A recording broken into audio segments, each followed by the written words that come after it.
اللهم صل على سيدنا ومولانا محمد معدن الجود والکرم وآلہ وبارک وسلم صلاۃ وسلاما علیک یا رسول اللہ۔ تو میلاد کے تحفوں میں سے ایک بہت بڑا تحفہ ہے علم دین کا تحفہ۔ اللہ تبارک و تعالیٰ نے علماء کا مرتبہ بہت بلند فرمایا ہے، چنانچہ قرآن مجید میں ہے یرفع اللہ الذین آمنوا منکم، کہ اللہ نے تم میں سے ایمان والوں کو بلند درجہ دیا، اللہ نے ایمان والوں کے درجے کو بلند کیا۔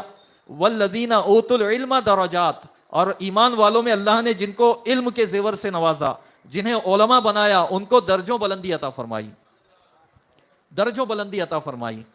تو علم وہ نعمت ہے کہ جس سے انسان اللہ کی بارگاہ میں بلند مرتبہ حاصل کرتا ہے۔ علم دین کے بارے میں بہت ساری آیات ہیں، بہت ساری احادیث ہیں علم کی فضیلت میں۔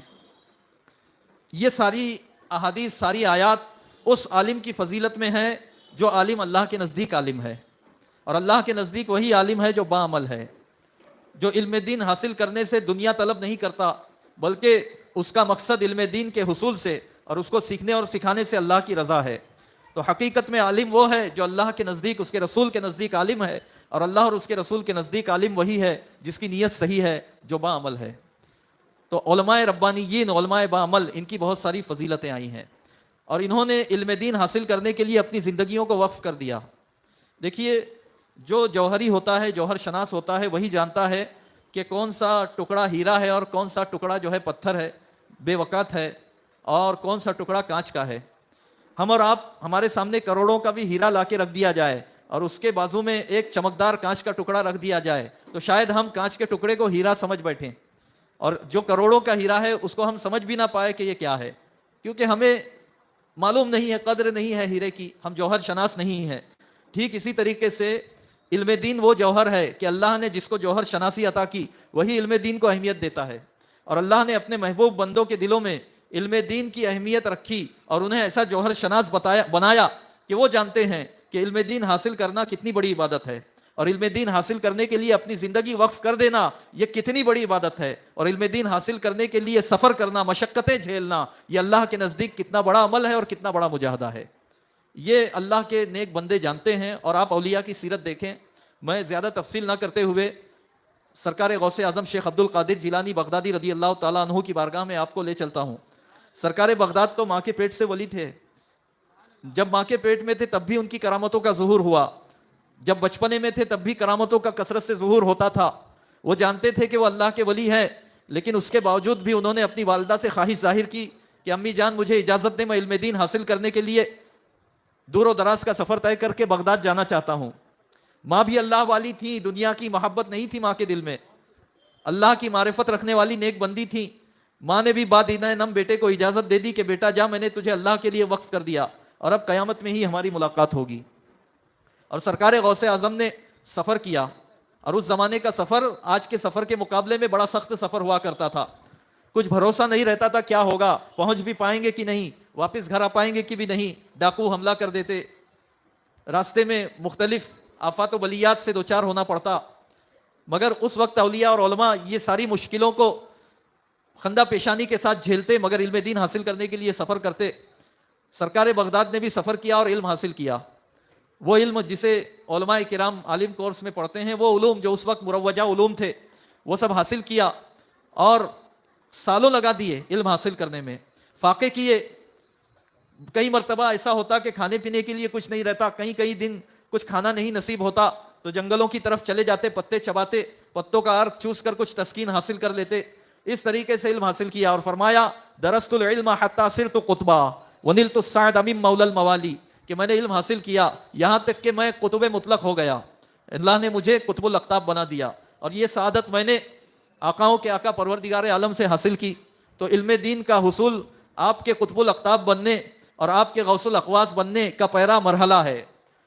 تو سرکار غوث اعظم ولیوں کے سردار ہیں، وہ جانتے تھے کہ علم دین حاصل کرنے کی اللہ کی بارگاہ میں کتنی اہمیت ہے۔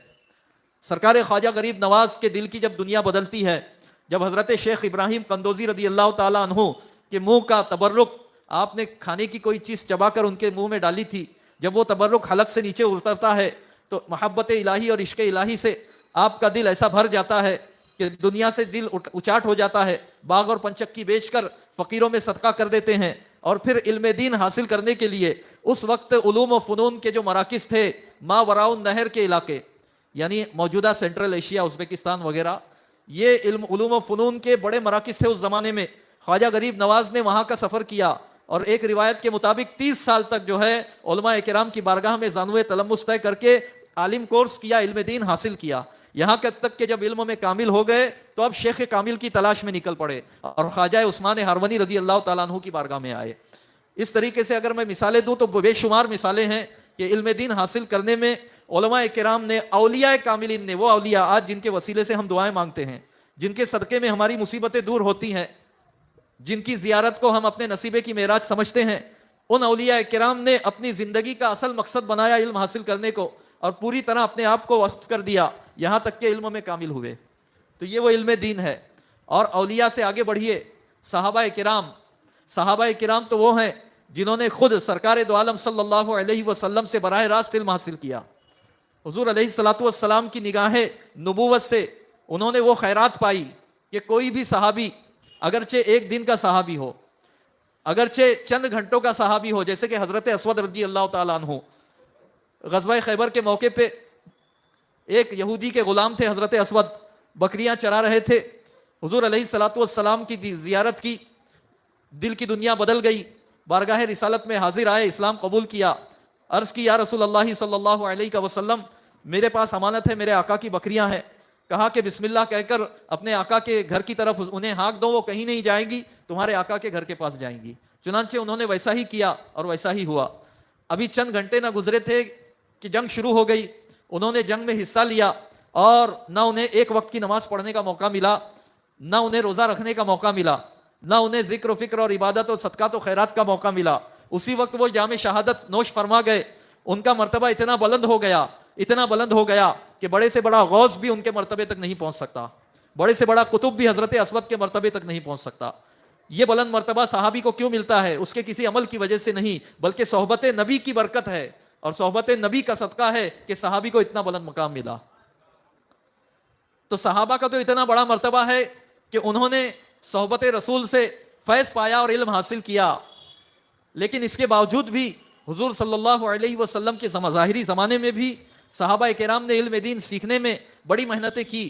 اور سرکار دو عالم صلی اللہ علیہ وسلم نے جب پردہ فرمایا اس کے بعد بھی حضور صلی اللہ علیہ وسلم سے جو ان کو علم کی امانت ملی، اس میں مزید نکھار لانے کے لیے اور مزید اس میں ترقی کرنے کے لیے انہوں نے بہت زیادہ محنتیں کی اور بڑی جانکاہ مشقتیں جھیلی ہیں. میں 2-3 مثالیں دوں گا، اس سے آپ اندازہ لگا سکتے ہیں کہ صحابہ کے نزدیک علم دین حاصل کرنا اور اس کے لیے اپنا گھر چھوڑ کے دوسرے ممالک میں سفر کرنا اور ساری مشقتیں برداشت کرنا کتنا پسندیدہ صحابہ کا عمل تھا. اور یہ مجاہدہ تھا. اللہ فرماتا ہے وَمَنْ جَاهَدَ فِينَا لَنَهْدِيَنَّهُمْ سُبُلَنَا. تو اللہ کی راہ میں مجاہدہ یہ ہے کہ اس کے رضا کے لیے جو ہے علم دین حاصل کرنے میں سفر کیا جائے، محنت اٹھائی جائے، مشقت جھیلی جائے. چنانچہ حضرت خالد ابن زید انصاری رضی اللہ تعالیٰ عنہ، میزبان رسول، جو حضرت ابو ایوب انصاری رضی اللہ تعالیٰ عنہ کے نام سے مشہور ہیں، ان کا نام تھا خالد ابن زید. یہ بارگاہ رسالت کے حاضر باش، حضور علیہ الصلوۃ والسلام کے ساتھ کثرت سے آپ رہے، حضور علیہ الصلوۃ والسلام سے علم حاصل کیا. بڑھاپے کا عالم ہے ان کا. مصر فتح ہو چکا تھا، حضرت فاروق اعظم کا زمانہ گزر چکا تھا.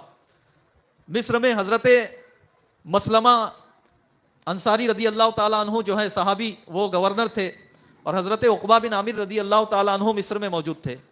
حضرت ابو ایوب انصاری رضی اللہ تعالیٰ عنہ نے حضور علیہ الصلوۃ والسلام سے سطر مومن کے بارے میں ایک حدیث سنی تھی، یعنی مومن کے عیوب کی پردہ پوشی کے بارے میں ایک حدیث سنی تھی. لیکن انہیں جتنا پکا یاد تھا، عمر گزرنے کی وجہ سے اس یادداشت میں کچھ انہیں کمی محسوس ہوئی. انہوں نے غور کیا کہ اس وقت جب حضور علیہ الصلوۃ والسلام سے میں نے یہ حدیث سنی تو سرکار سے یہ حدیث سننے والا اور کون کون اس وقت موجود ہے. تو انہوں نے غور کیا تو اس نتیجے پر پہنچے کہ اس حدیث کو جن صحابہ نے سرکار سے سنا ہے اس وقت سوائے حضرت ابو ایوب انصاری اور حضرت عقبہ بن عامر رضی اللہ عنہما، ان کے علاوہ اور کوئی جو ہے باقاعد حیات نہیں ہے، ظاہری حیات کے ساتھ موجود نہیں ہے. چنانچہ انہوں نے اپنی یادداشت کی تصدیق کے لیے رخت سفر باندھا، کجاوا کسا، اونٹنی پر سوار ہوئے اور انتہائی دشوار گزار صحرا کا تھکا دینے والا سفر کر کے تقریباً 1 مہینے کی مسافت کاٹ کر مصر کی سرزمین میں داخل ہوئے. بڑھاپے کا عالم ہے، اونٹ کا سفر ہے، صحرا کا سفر ہے. آپ غور کیجئے کتنا سخت سفر ہوگا. حضرت ابو ایوب انصاری رضی اللہ تعالیٰ عنہ گورنر ہاؤس پہنچے. گورنر مصر نے ان کا استقبال کیا. کہا کہ میں حضرت عقبہ بن عامر رضی اللہ تعالیٰ عنہ سے ملاقات کے لیے آیا ہوں، کسی کو ساتھ کر دیں تاکہ وہ مجھے ان تک پہنچائیں. چنانچہ حضرت عقبہ بن عامر رضی اللہ تعالیٰ عنہ کے پاس انہیں پہنچایا گیا. دونوں صحابی ملے، دونوں نے ایک دوسرے کا پرجوش استقبال کیا. سلام اور خیر خیریت کے بعد حضرت عقبہ بن عامر رضی اللہ تعالیٰ عنہ نے ان سے پوچھا ما جاء بک یا ابا ایوب، اے ابو ایوب کون سی چیز تمہیں یہاں لے آئی، سفر کا مقصد کیا ہے؟ فرمایا حدیث سمعت من رسول اللہ صلی اللہ علیہ وسلم، ایک حدیث ہے جسے میں نے رسول اللہ صلی اللہ علیہ وسلم سے سنا. لم یبقى احد سمعه من رسول اللہ صلی اللہ علیہ وسلم غیری و غیرک فی سطر المؤمن، کہ یہ حدیث مومن کی سطر پوشی کے تعلق سے ہے، اور اس وقت آپ کے اور میرے علاوہ اور کوئی ایسا موجود نہیں جس نے یہ حدیث حضور علیہ الصلوۃ والسلام سے سنی ہو. میں چاہتا ہوں کہ میں وہ حدیث آپ سے سنوں. حضرت عقبہ بن عامر رضی اللہ تعالیٰ عنہ نے فرمایا نعم سمعت رسول اللہ صلی اللہ علیہ وسلم یقول، ہاں میں نے رسول اللہ صلی اللہ علیہ وسلم کو فرماتے ہوئے سنا من ستر مؤمنا فی الدنیا علی عورت سترہ اللہ تعالی یوم القیامہ، کہ جو دنیا میں کسی مومن کے کسی عیب کو چھپائے گا تو اللہ تعالیٰ قیامت میں اس کے عیوب کو چھپائے گا، قیامت میں اہل محشر کے سامنے اسے رسوا ہونے سے بچائے گا. حضرت ابو ایوب انصاری نے جب حدیث سنی فرمایا نعم صدقتا، ہاں تو نے سچ کہا. اس کے بعد آپ نے اجازت لی اور اپنے اونٹ کی طرف بڑھے. ابھی اونٹ سے سامان اترا نہیں ہے، کجاوا کسا ہوا ہے. حضرت عقبہ بن عامر نے عرض کیا کہ کچھ دن ٹھہر لیتے، مجھے خدمت کا موقع دیتے. کہا نہیں، میں اس مقصد میں کوئی اور چیز شامل نہیں کرنا چاہتا. اس کے بعد آپ اونٹ پر سوار ہوئے اور واپس مصر سے نکل گئے. حضرت ابو ایوب انصاری بڑھاپے میں ہیں اور ایک ایسی حدیث کی تصدیق کے لیے گئے، حدیث بھولے نہیں، بس یادداشت مضبوط کرنے کے لیے. وہ ایسی حدیث ہے جس کا تعلق ایک فضیلت سے ہے، حلال و حرام کے مسائل سے اس کا تعلق نہیں ہے، بلکہ ایک عمل کی فضیلت سے اس کا تعلق ہے. اس حدیث کی تصدیق کے لیے اور اپنی یادداشت کی مضبوطی کے لیے انہوں نے اتنا جانکاہ اور سخت سفر کیا اور سفر کی مشقتیں جھیلی. ہم میں اور آج آپ میں شاید ہی کوئی ایسا موجود ہو جو ایسے سخت سفر کی تاب یہاں رکھتا ہو.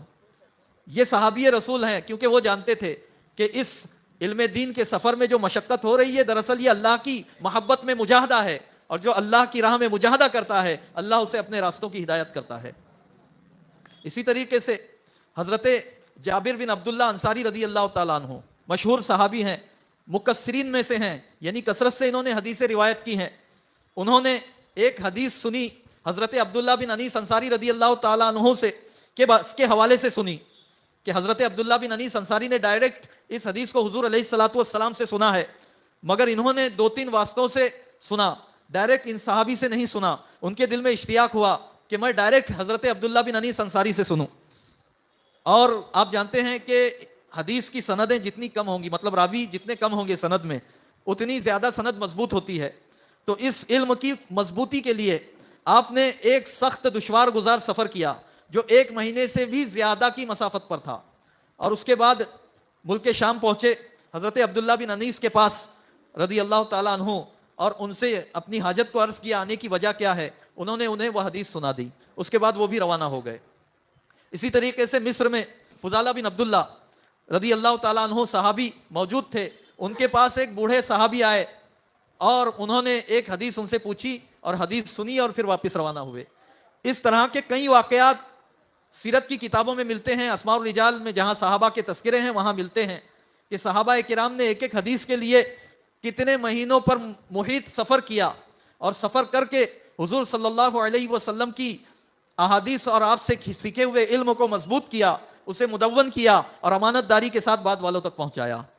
تو ہم تو ہماری آنکھوں پہ پردے پڑے، ہم کیا جانتے ہیں؟ یہ صحابہ جانتے تھے کہ اللہ اور اس کے رسول کی بارگاہ میں علم دین حاصل کرنے کی کتنی بڑی اہمیت ہے، اس لیے انہوں نے ایسا کیا. تو علم دین کو حاصل کرنے کے لیے اپنے گھر کو چھوڑنا، دوسرے ممالک میں جانا، سفر کرنا، یہ سنت اولیاء ہے، یہ سنت صحابہ ہے، بلکہ یہ سنت انبیاء ہے. انبیاء کرام نے بھی علم دین حاصل کرنے کے لیے سفر کیا ہے. چنانچہ سورہ کہف میں موجود ہے حضرت موسیٰ علیہ السلام نے مجمع البحرین تک کا تھکا دینے والا سفر کیا حضرت خضر علیہ السلام سے ملنے کے لیے. حضرت خضر علیہ السلام ان سے ملنے کے لیے انہوں نے سفر کیا. اس کا ذکر سورہ کہف میں موجود ہے. اذ قال موسیٰ لفتاہ، اے محبوب یاد کیجئے جب موسیٰ علیہ السلام نے اپنے جوان سے کہا، یعنی حضرت یوشع بن نون علیہ السلام سے، لا ابرح حتی ابلغ مجمع البحرین او امضی حقبا، کہ میں اس وقت تک چین سے نہ بیٹھوں گا جب تک کہ مجمع البحرین نہ پہنچ جاؤں، جہاں اللہ نے بتایا تھا کہ یہاں وہ ملیں گے جن کے پاس وہ علم ہے جو تمہارے پاس نہیں. او امضی حقبا، حقبتن 80 سال کا ایک دورانیہ ہوتا ہے، جس طرح صدی جو ہے 100 سال کی ہوتی ہے. تو یا تو کئی صدیاں کئی زمانے میں چلتا رہوں گا، لیکن میں مجمع البحرین تک پہنچنے کی پوری کوشش کروں گا، علم حاصل کروں گا. اور اس سفر میں انہیں مشقت بھی ہوئی، جیسا کہ آگے ہے آتینا غداءنا لقد لقینا من سفرنا ھذا نصبا، کہ ہمارا ناشتہ ہمارے لیے لے آؤ، اس لیے کہ اس سفر میں جو ہے ہمیں سخت مشقت ہوئی. تو کہنے کا مطلب یہ کہ حضرت موسیٰ علیہ السلام جن پر تورات اتری، بنی اسرائیل کے نبی ہیں، اللہ نے جنہیں معجزات عطا کیے، یہ ساری کمالات ساری خوبیاں ملنے کے باوجود ان کا معاملہ یہ ہے اور ان کی سنت اور طریقہ یہ ہے کہ علم دین حاصل کرنے کے لیے محنت اور مشقت والا سفر کر رہے ہیں، ایک ملک سے دوسرے ملک کا سفر کر رہے ہیں. تو علم دین حاصل کرنے کے لیے آج لوگ اہمیت نہیں دیتے علماء کو، آج علم دین کی مجلسوں کو لوگ اہمیت نہیں دیتے. ان مجلسوں میں آنے کو وہ جو ہے معاذ اللہ کچھ لوگ ایسے ہیں اس طرح کہ ان کے معاملات ہیں، لگتا ہے گویا کہ وہ ان محفلوں کو غیر ضروری سمجھتے ہیں یا انہیں حقارت دیتے ہیں، معاذ اللہ رب العالمین. حالانکہ یہ وہ مجلسیں ہیں کہ ان مجلسوں میں شریک ہونے کو انبیاء نے پسند کیا، ان مجلسوں میں شریک ہونے کو صحابہ نے پسند کیا، ان مجلسوں میں شریک ہونے کو اولیاء نے پسند کیا. اور اپنا گھر چھوڑ کے دوسرے ممالک کا سفر صحابہ نے کیا. حضرت موسیٰ علیہ السلام جیسے اولو العزم جلیل القدر کلیم اللہ پیغمبر نے کیا، غوث و خواجہ نے یہ سفر کیا ہے.